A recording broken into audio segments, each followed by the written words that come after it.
The poem of the man-God. The second year of the public life. Chapter 226. Mary has sent for Martha at Magdala. 22nd of July, 1945. Jesus, in the company of the zealot, arrives at Lazarus's garden on a beautiful summer morning. It is still dawn, and thus everything is cool and smiling. The gardener, who has come to receive the master, points out to him the hem of a white tunic disappearing behind a hedge, and says, "Lazarus is going to the jasmine pergolas and has taken some rolls to read. I will call him. No, I will go by myself." Jesus walks fast along a path bordered with hedges in bloom. The grass close to the hedges deadens the noise of his steps, and Jesus endeavors to walk on it to reach Lazarus unexpectedly. He, in fact, comes upon him while standing, after laying the rolls on a marble table. He's praying in a loud voice. "Do not disappoint me, my Lord. Corroborate the ray of hope which has begun to shine in my heart. Grant me what I have asked you for thousands of times with my tears, what I have asked for by my actions, by forgiving, by my whole self. Give me it in exchange for my life. Grant me it in the name of your Jesus, who has promised me that peace." Can he possibly tell lies?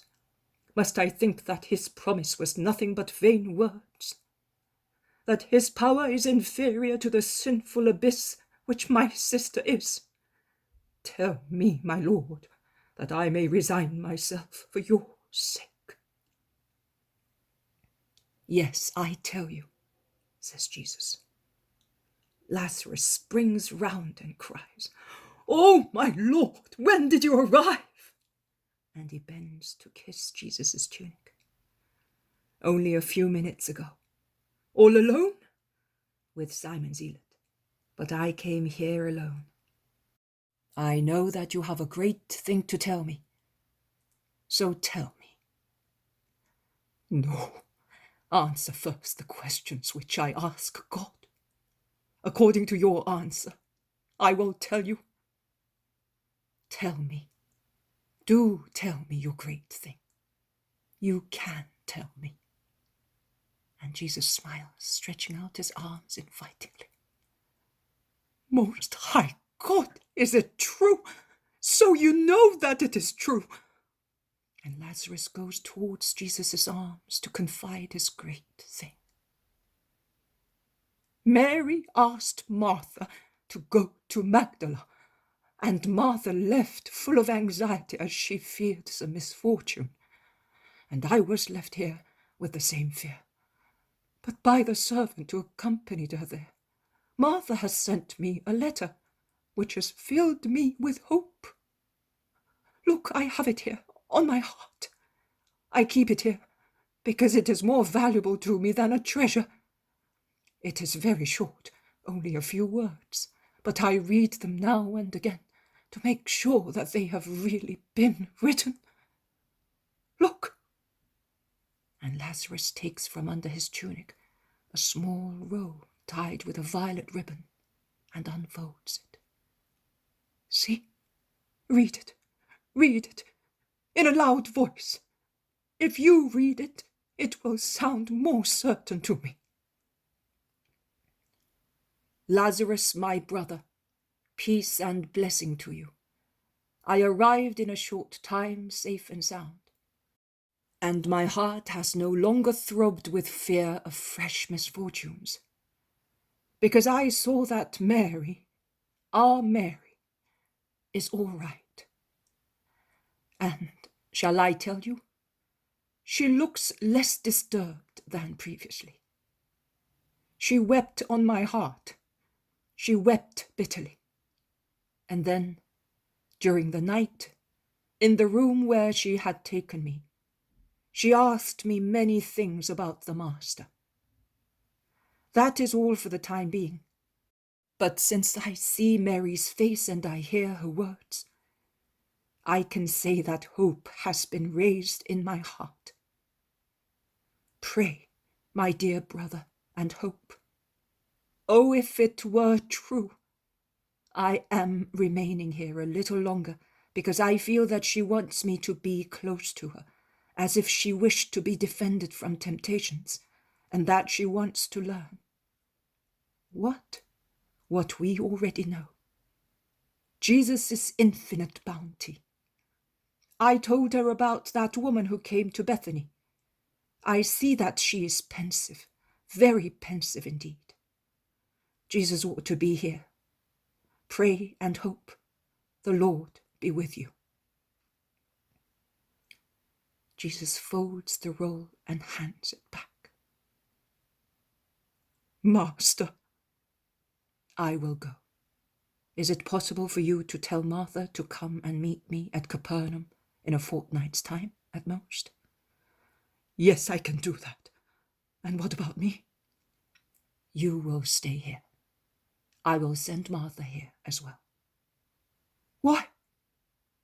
Because redemptions are deeply modest, and nothing causes more shame than the eye of a parent or of a brother. I also say to you, pray, pray, pray. Lazarus weeps on Jesus' chest. Then, when he recovers, he tells of his anxiety, of his depression. For almost a year, I have been hoping and despairing. How long is the time taken by resurrection? He claims.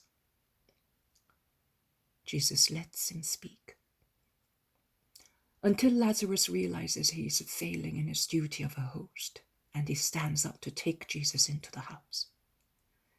To do so, they pass near a thick jasmine hedge in full bloom, on the star-shaped corollas of which golden bees are humming. I was forgetting to tell you, the old patriarch you sent me has gone back to Abraham's bosom. Maximinus found him here, with his head leaning against this hedge, as if he had fallen asleep near the beehives, which he tended as if they were houses of golden children. That is what he used to call the bees. He seemed to understand them, and to be understood by them. And on the patriarch, sleeping in the peace of a clear conscience, when Maximinus found him, there was a precious veil of little golden bodies. The bees were lying on their friend. He was so good that he probably tasted of honey.